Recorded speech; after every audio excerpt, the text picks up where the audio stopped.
Good afternoon students, welcome to the online class. Last క్లాస్లో మనం normal flora చెప్పుకున్నాం కదమ్మా. సో థర్డ్ యూనిట్ స్టార్ట్ చేసుకున్నాం అని చెప్పాను, నార్మల్ ఫ్లోరా చెప్పాను. And today class is nosocomial infections. Nosocomial infections. So medical microbiology కదండి, చాలా బాగుంటుంది. ఓకేనా, మీరు పీజీలో జనరల్ మైక్రోబయాలజీ చేయడం కన్నా మెడికల్ మైక్రోబయాలజీ చేస్తే ఎక్కువ ఆపర్చునిటీస్ కూడా ప్రజెంటే ఉంటాయి. మొత్తం అంతా క్లినికల్ పేపర్ కాబట్టి చాలా బాగుంటుంది. సో నాసోకోమియల్ ఇన్ఫెక్షన్స్, ఇందులో నాసో అంటే డిసీజ్ అని, కోమియల్ అంటే హాస్పిటల్ అని అర్థం. నాసో అంటే డిసీజ్, కోమియల్ అంటే హాస్పిటల్. సో రెండు కలపండి, హాస్పిటల్ నుంచి వచ్చే డిసీజెస్, వాటిని నాసోకోమియల్ ఇన్ఫెక్షన్స్ అంటారు. సో ఏమని పిలాలంటే hospital acquired infections or hospital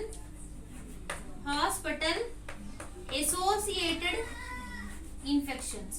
Hospital acquired infections or hospital associated infections అని పిలుస్తారు. వాటిని నాసోకోమియల్ ఇన్ఫెక్షన్స్ అనేది పిలుస్తారు. సో నాసోకోమియల్ ఇన్ఫెక్షన్స్ అనేవి మనకి మెయిన్ గా దేని వల్ల కాజ్ అవుతుందంటే హార్మింగ్ పేషెంట్స్ ఆర్ హాస్పిటల్ దగ్గర ఉన్న ప్రతి దాని వల్ల కూడా ఇన్ఫెక్షన్ అనేది కలుగుతుంది. అంటే మనం ఇప్పుడు హాస్పిటల్కి వెళ్తే వెంటనే ఇన్ఫెక్షన్ వచ్చేస్తుందా మేడం, మీకు ఇలాంటి డౌట్లు వస్తాయి. అలా నేను చెప్పట్లేదండి. త్రూ హాస్పిటల్ ద్వారా మన రెసిస్టెంట్ పవర్ తక్కువైనప్పుడు, ప్రాపర్ హైజీనిక్ కండిషన్స్ లేకపోయినప్పుడు ఇన్ఫెక్షన్స్ వచ్చే ఛాన్స్ ఉందని మాత్రం చెప్తున్నాను. ఓకేనా, సో అక్కడ పేషెంట్ వల్ల కానీ, డాక్టర్ వల్ల కానీ, నర్స్ వల్ల కానీ, ఆర్ టెక్నీషియన్ వల్ల కానీ, ఆర్ డెలివరీ పర్సనల్స్ వల్ల కానీ, or anyone those who are contact with hospital వాళ్ళందరి ద్వారా ఈ హాస్పిటల్ ఇన్ఫెక్షన్స్ వచ్చే ఛాన్సెస్ ఉన్నాయి. ఓకేనండి, వచ్చే ఛాన్సెస్ అనేవి ఉంటాయి. వాటిని నాసోకోమియల్ ఇన్ఫెక్షన్స్ అని పిలుస్తారు. So these hospital infections are they are two types, heterogenic and opportunistic. They are two types. One is an heterogenic, another one is an opportunistic. So the meaning of heterogenic means diagnostic or therapy. Diagnosis చేసినప్పుడు కానీ are treatment ఇచ్చినప్పుడు వచ్చే వాటిని heterogenic అంటారు. Opportunistic means resistant power is very low.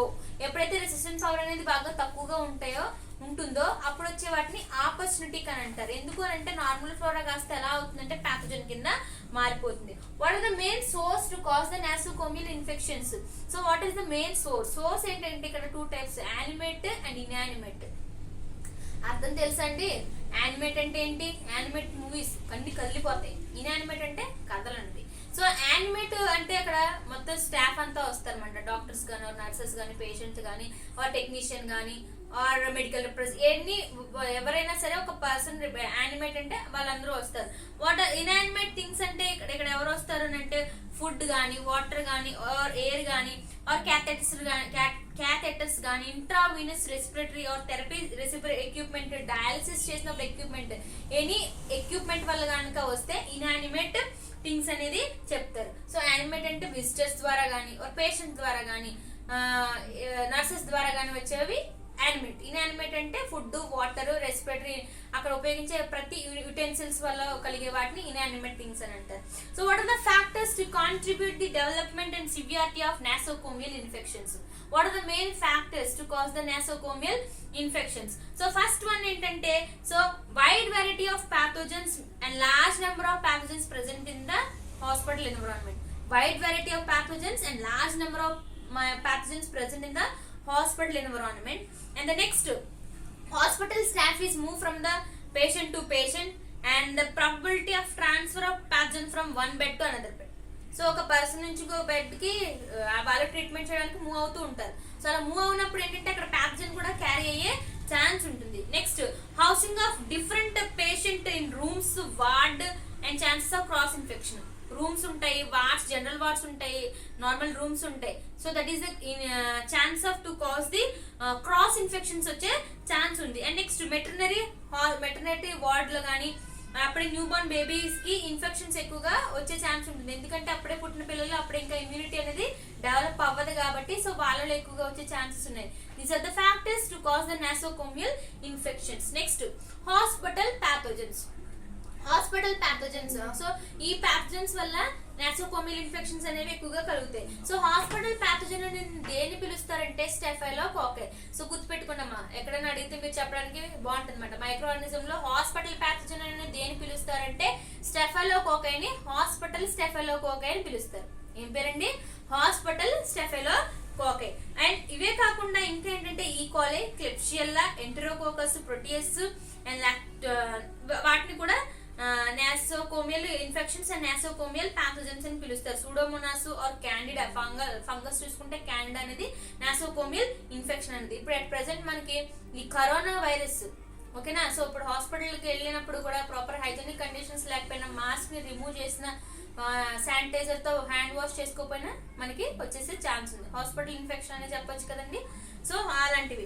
Next transmission route. So ఈ నాసోకోమియల్ రావడానికి గల main కారణాలు ఏంటి అంటే first contact transmission, airborne transmission, oral route, parenteral route.